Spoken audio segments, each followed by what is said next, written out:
Hello guys, welcome to Yasmin vlogs. எல்லாருக்கும் வணக்கம். இன்றைக்கி நம்ம எல்லாருக்குமே ரொம்ப யூஸ்ஃபுல்லான பிகினர்ஸ்க்கு ரொம்பவே பிகினர் ஃப்ரெண்ட்லியான breakfast combo list for beginners தான் பார்க்க போகிறோம். 30 பிரேக்ஃபாஸ்ட் காம்போ அதுவும் பார்க்க போகிறோம். எந்த ஒரு ரிப்பீட்டேஷனுமே இல்லாத புதுசாக பிரேக்ஃபாஸ்ட் காம்போ தான் பார்க்க போகிறோம். கண்டிப்பாக இதை நீங்கள் வீக்லி ஒன்ஸ் ட்ரை பண்ணி பாருங்கள். ஒரு சார்ட் மாதிரி ரெடி பண்ணிக்கிட்டு நீங்கள் வீக்லி ஒன்ஸ் கூட ஒரு இதுவும் ட்ரை பண்ணி பாருங்கள். ஓகேயா?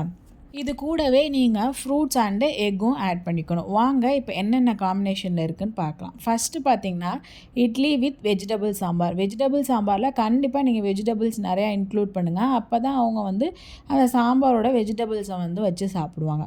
அது கூட அடுத்து பார்த்திங்கன்னா தோசை வித் கோகோனட் சட்னி. தோசைக்கு கோகோனட் சட்னி ஒரு best combination. And coconut chutney எல்லாருக்குமே ஒரு பெஸ்ட் காம்பினேஷன். கண்டிப்பாக ட்ரை பண்ணி பாருங்கள்.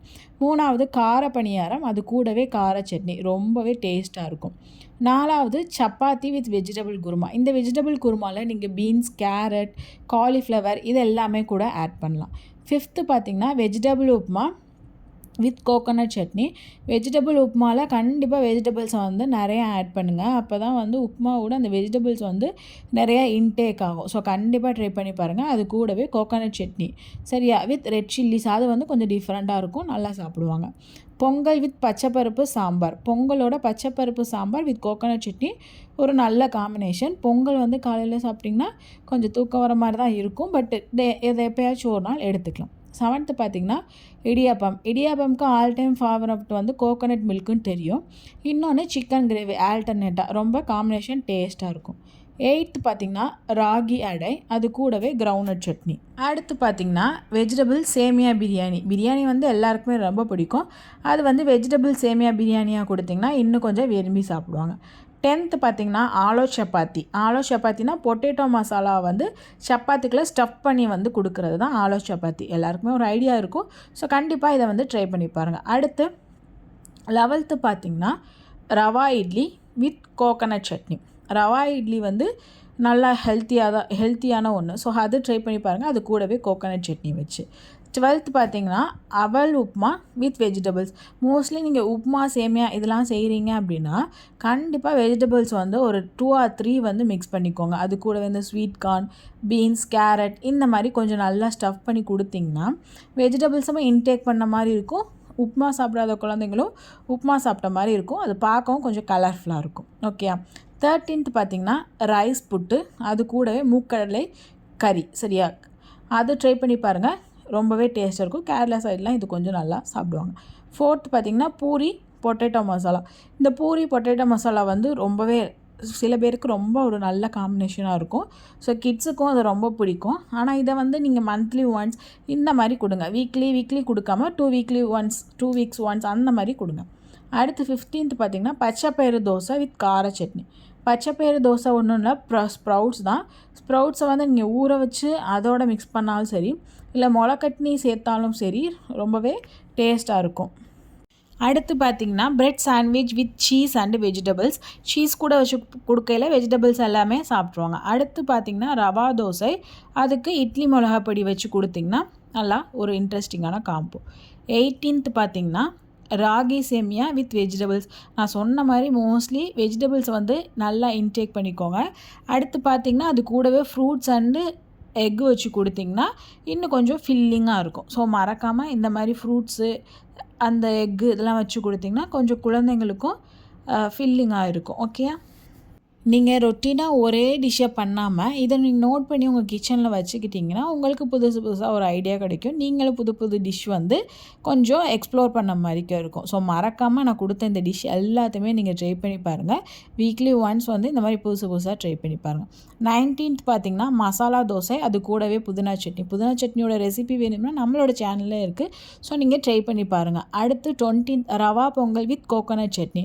பொங்கல் அரிசி பருப்பு ஆல்ரெடி பார்த்தோம். இது ரவாவில் செய்கிறது. So rava Pongal with coconut chutney ஒரு நல்ல காம்பினேஷன். அடுத்து வீட் ரவா உப்புமா, அது கூடவே கோகோனட் சட்னி. ரவா உப்புமாலாம் பெரியவங்களுக்குமே ரொம்ப ஹெல்த்து கூட. ஸோ அதுவுமே செஞ்சு கொடுங்க. அடுத்து கம்பு தோசை, அது கூட கொத்தமல்லி சட்னி இல்லைன்னா கருவேப்பிலை சட்னி இது 2 ஏதாச்சும் ட்ரை பண்ணி கொடுங்க, ரொம்பவே விரும்பி சாப்பிடுவாங்க. அடுத்து உப்பு உருண்டை, அது கூடவே கார சட்னி, இந்த டிஷ்ஷும் வந்து ரொம்ப நல்லாயிருக்கும். அடுத்து sundal salad with paneer and vegetables. Sundal salad mostly நீங்கள் கொடுங்க, வீக்லி ஒன்ஸ் வந்து சாலட்லாம் கொடுங்க. அடுத்து ஃபெர்மெண்டட் ரைஸ், அது கூட அதாவது பழைய சாதம் வித் கர்ட் அண்ட் ஆனியன், அது ரொம்பவே டேஸ்ட்டாக இருக்கும். தினமும் கொடுக்காம வீக்லி ஒன்ஸ், அதாவது 2 வீக் ஒன்ஸ் அந்த மாதிரி கொடுத்திங்கன்னா நல்ல ஹெல்த்தியாக இருக்கும். அடுத்து அரிசி உப்புமா, அது கூடவே வெஜிடபிள் கர்ட்ஸ் கொடுங்க. அடுத்து 27th பார்த்திங்கன்னா பீட்ரூட் வித் கேரட் சப்பாத்தி. ஓகேயா, பீட்ரூட் இல்லைனா கேரட் சப்பாத்தி, அது கூடவே கர்ட் சர்வ் பண்ணுங்கள். அதாவது சப்பாத்தியை வந்து நீங்கள் ரெகுலராக ஒரே மாதிரி சாப்பிடாமல் இந்த மாதிரி பீட்ரூட் கேரட் இன்டேக் பண்ணிங்கன்னா பீட்ரூட் கேரட்டோட பெனிஃபிட் இருந்த மாதிரி இருக்கும், சப்பாத்தியுமே சாப்பிட்ட மாதிரி இருக்கும். 28th பார்த்திங்கன்னா மேத்தி, அதாவது வெந்தயக்கீரை சப்பாத்தி ஆர் பாலக் சப்பாத்தி. சரியா, மேத்தி சப்பாத்தி அதாவது வெந்தயக்கீரை சப்பாத்தி வந்து ரொம்ப ஹெல்த் பெனிஃபிட் உள்ளது. கண்டிப்பாக கிட்ஸுக்கு வந்து ட்ரை பண்ணி பாருங்கள். அடுத்து வரகு திணை சேமியா வித் கோகோனட் அண்டு நாட்டு சர்க்கரை. ஸோ இந்த கோகோனட் நாட்டு சர்க்கரையை வந்து கொடுக்கையில் சுகரோட கம்பேர் பண்ணையில் இதோட இது வந்து கொஞ்சம் கம்மியாக. ஸோ இந்த கோகோனட் அண்ட் நாட்டு சர்க்கரையை போட்டு கொடுக்கையில் அந்த வரகு திணை சேமியா வந்து ரொம்ப டேஸ்ட்டாக இருக்கும். லாஸ்ட்டாக பார்த்திங்கன்னா ஒயிட் சோளம் தோசை இல்லைன்னா கோதுமை தோசை, அதாவது கோதுமை தோசை இருக்குல்ல, ஸோ அது வந்து பெரியவங்களுக்கும் நல்ல இது, அதே மாதிரி குட்டி பிள்ளைங்களுக்கும் பிடிக்கும். ஸோ அதுவும் ட்ரை பண்ணி பாருங்கள். அதோட காம்பினேஷனாக மஷ்ரூம் கிரேவியை ட்ரை பண்ணி பாருங்கள். ஓகே, இந்த 30 டிஷ் வந்து எல்லாருக்குமே ரொம்ப யூஸ்ஃபுல்லாக இருக்கும். ஸோ கண்டிப்பாக நீங்கள் இது மாதிரி ட்ரை பண்ணி பாருங்கள். அடுத்து பார்த்திங்கன்னா இட்லி வெரைட்டிஸ். இட்லி வெரைட்டிஸில் மொத்தம் 5 டைப் எழுதியிருக்கேன். ஃபஸ்ட்டு வந்து ஒயிட் ரைஸ், நம்ம எல்லாருக்குமே தெரியும். அடுத்து ராகி இட்லி, அதுவும் கொஞ்சம் நல்லாயிருக்கும். அடுத்து சோளம் இட்லி, அடுத்து ரவா இட்லி, அடுத்து மில்லட்ஸ் இட்லி. இந்த 5 இட்லியுமே வீக்லி ஒன்ஸ் வந்து ட்ரை பண்ணி பாருங்கள்.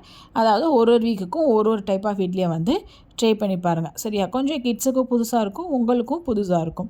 அடுத்து பார்த்திங்கன்னா தோசையோட வெரைட்டி. அதில் ஃபஸ்ட்டு பார்த்திங்கன்னா பிளெயின் தோசை, ரெண்டாவது பார்த்திங்கன்னா மசாலா தோசை, மூணாவது பார்த்திங்கன்னா பொடி தோசை, நாலாவதாக பார்த்திங்கன்னா கம்பு தோசை.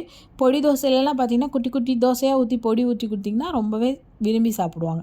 5th பார்த்திங்கன்னா ஒயிட் சோளம் தோசை, அடுத்து வீட் தோசை, அடுத்து ராகி தோசை, அடுத்து பச்சை பயிறு தோசை, அடுத்து கேரட் தோசை. இந்த பச்சை பயிறு தோசை வந்து ரொம்ப பெனிஃபிட் உடையது. ஸோ கண்டிப்பாக ட்ரை பண்ணி பாருங்கள். அடுத்து ரவா தோசை, அடுத்து அடை தோசை. அடை தோசையில் முருங்கைக்கீரையெல்லாம் சேர்த்து பண்ணி கொடுத்திங்கன்னா ரொம்ப ரொம்ப ஹெல்த்தியானது. ஸோ கண்டிப்பாக இதெல்லாமே ட்ரை பண்ணி பாருங்கள். அடுத்து நம்ம பார்த்தோம் அப்படின்னா சாண்ட்விச் வந்துடலாம். பிரெட் சாண்ட்விச்சை நீங்கள் ஈவினிங் ஸ்நாக்ஸுக்கும் கொடுக்கலாம், அது மாதிரி மார்னிங் பிரேக்ஃபாஸ்ட்டுக்குமே கொடுக்கலாம். அதில் ஃபஸ்ட்டு வெஜிடபிள் சாண்ட்விச். வெஜிடபிள் சாண்ட்விச்சில் கண்டிப்பாக வெஜிடபிள் நிறையா இன்க்ளூட் பண்ணுங்கள். அதுக்கப்புறம் பார்த்திங்கன்னா எக் சாண்ட்விச். எக் சாண்ட்விச்சில் ஆம்லெட் இதெல்லாமே போட்டு ட்ரை பண்ணி கொடுங்க. மூணாவதாக பார்த்திங்கன்னா பிரெட் ஃப்ரெஞ்ச் டோஸ்ட்டு.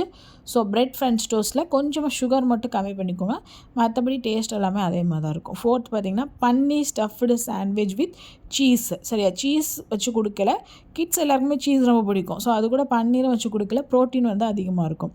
5th பார்த்திங்கன்னா mushroom stuffed sandwich with cheese. Same தான். ஸோ அதில் மஷ்ரூமை நீங்கள் ஸ்டஃப் பண்ண போகிறீங்க. 6th capsicum cheese sandwich. Mostly cheese இருக்கனால கிட்ஸ் வந்து எந்த ஒரு குறையும் சொல்லாமலே சாப்பிட்ருவாங்க. அடுத்து பார்த்திங்கன்னா நம்ம அடுத்து சப்பாத்தியோட வெரைட்டிஸ் தான் போகிறோம். சப்பாத்தியில் தான் என்னென்ன வெரைட்டி இருக்குன்னா பிளெயின் சப்பாத்தி, எக் சப்பாத்தி. சப்பாத்தி போட்டுட்டு எக்கை வந்து மேலே ரோல் பண்ணி விடணும். அடுத்து potato stuffed chapati, மீத்தி leaf chapati, அடுத்து பீட்ரூட் சப்பாத்தி, அடுத்து கேரட் சப்பாத்தி, அடுத்து பாலக்கீரை சப்பாத்தி. ஸோ சப்பாத்தியில் இத்தனை வெரைட்டிஸ் இருக்குது. கண்டிப்பாக நீங்கள் இதில் எல்லா வெரைட்டிஸுமே ட்ரை பண்ணி பாருங்கள், எல்லாத்தோட டேஸ்ட்டுமே சூப்பராக இருக்கும். அடுத்து உப்மா ஆர் சேமியா. உப்மாவில் ஃபஸ்ட்டு பார்த்திங்கன்னா அடுத்து பார்த்திங்கன்னா கோதுமை ரவா உப்புமா. இது பெரியவங்களுக்குமே சுகர் கண்ட்ரோல் இருக்கும். ஸோ கண்டிப்பாக கோதுமை ரவா உப்புமா அவங்களுக்குமே செஞ்சு கொடுங்க. தேர்ட் ஒன் பார்த்திங்கன்னா ரெட் அவல் உப்புமா. 4th ஒன் பார்த்திங்கன்னா ஒயிட் அவல் உப்புமா. 5th ஒன் பார்த்திங்கன்னா அரிசி உப்புமா. 6th சேமியா. அதாவது சேமியா டைப்பில் பார்த்திங்கன்னா ஃபஸ்ட்டு ராகி சேமியா, வரகு சேமியா, திணை சேமியா, சேமியா இல்லைன்னா ரவா கிச்சடி. அவலில் பார்த்திங்கன்னா ரெட் அவல் உப்புமா, ஒயிட் அவல் உப்புமா. சாலட்டில் பார்த்திங்கன்னா சாலட்டே நீங்கள் பிரேக்ஃபாஸ்ட்டு கொடுக்கலாம், இல்லை ஈவினிங் ஸ்நாக்ஸாக கொடுக்கலாம். நல்ல ஒரு ஃபில்லிங்காக இருக்கும். அதில் ஃபஸ்ட்டு கிரவுண்ட்நட் சுண்டல், அது கூடவே வெங்காயம், கேரட் இதெல்லாமே தூவி கொடுக்கல இன்னும் கொஞ்சம் டேஸ்ட்டாக இருக்கும். ரெண்டாவது ஒயிட் சுண்டல் இல்லைன்னா க்ரீன் பட்டாணி சுண்டல். மூணாவது பார்த்திங்கன்னா ஒயிட் இல்லைன்னா பிளாக் சன்னா, சுண்டல் இதெல்லாமே கண்டிப்பாக எடுத்துக்கணும். நம்ம டாக்டர் எல்லாமே போனீங்கன்னா கண்டிப்பாக இதெல்லாமே எடுத்துக்கணும்னு சொல்லுவாங்க. ஸோ கண்டிப்பாக நீங்களும் கிட்ஸுக்கு வீக்லி இந்த மாதிரி வெரைட்டிஸ் எடுத்துக்கோங்க. அடுத்து சட்னியில் என்னென்ன டைப்ஸ் இருக்குதுன்னு பார்த்தீங்கன்னா, கோகோனட் சட்னியில் க்ரீன் சில்லிஸ் போடுறது ஒரு டைப், கோகோனட் சில்லியில் ரெட் சில்லிஸ் போடுறது இன்னொன்று டைப். மூணாவது பார்த்திங்கன்னா டொமேட்டோ சட்னி, அதில் கோகோனட் போடாமல் இருக்குது, டொமேட்டோ சட்னியில் கோகோனட் போடுறது. அடுத்து கார சட்னி, அதில் புதினா லீவ்ஸ் கொஞ்சம் தூவுறது. அடுத்து கார சட்னியில் கோகோனட் போடாமல் இருக்கிறது ஒரு டைப்பு, கோகோனட் போடுறது ஒரு டைப்பு. அடுத்து பார்த்திங்கன்னா புதினா சட்னி டேஸ்ட்டு ரொம்பவே நல்லாயிருக்கும். அடுத்து கறி லீவ்ஸ் ஆர் கொத்தமல்லி சட்னி, கருவேப்பிலை இல்லைனா கொத்தமல்லி சட்னி. அடுத்து பார்த்திங்கன்னா கிரவுண்ட்நட் சட்னி. அடுத்து பார்த்திங்கன்னா onion chutney, onion tomato chutney. So சட்னிலே இத்தனை வெரைட்டிஸ் இருக்குது. கன்ஃபியூஷன் ஏதாவது இருந்துச்சுன்னா நம்மளோட வீடியோஸை செக் பண்ணி பாருங்கள். இந்த மாதிரி மோர் வீடியோஸ்க்கு யாஸ்மின் விலாக்ஸை மறக்காமல் சப்ஸ்கிரைப் பண்ணி வச்சுக்கோங்க. அடுத்து இட்லி அண்டு தோசைக்கு சைடிஷ்டாக என்னென்ன யூஸ் பண்ணலான்னு பார்த்தீங்கன்னா, வெஜிடபிள் சாம்பார், பச்சை பருப்பு sambar, potato masala, paneer gravy, mushroom gravy, vadacurry, baby corn gravy, sundal gravy. So இத்தனை ஐடியாஸ் கொடுத்துருக்கேன் பிகினர்ஸ் எல்லாருக்குமே. ஸோ மறக்காமல் நம்ம சேனலை லைக் பண்ணி, ஷேர் பண்ணி, சப்ஸ்கிரைப் பண்ணிக்கோங்க. இந்த வீடியோ ஃபுல்லாக பார்த்ததுக்கு ரொம்ப ரொம்ப தேங்க்யூ. நெக்ஸ்ட் வீடியோவில்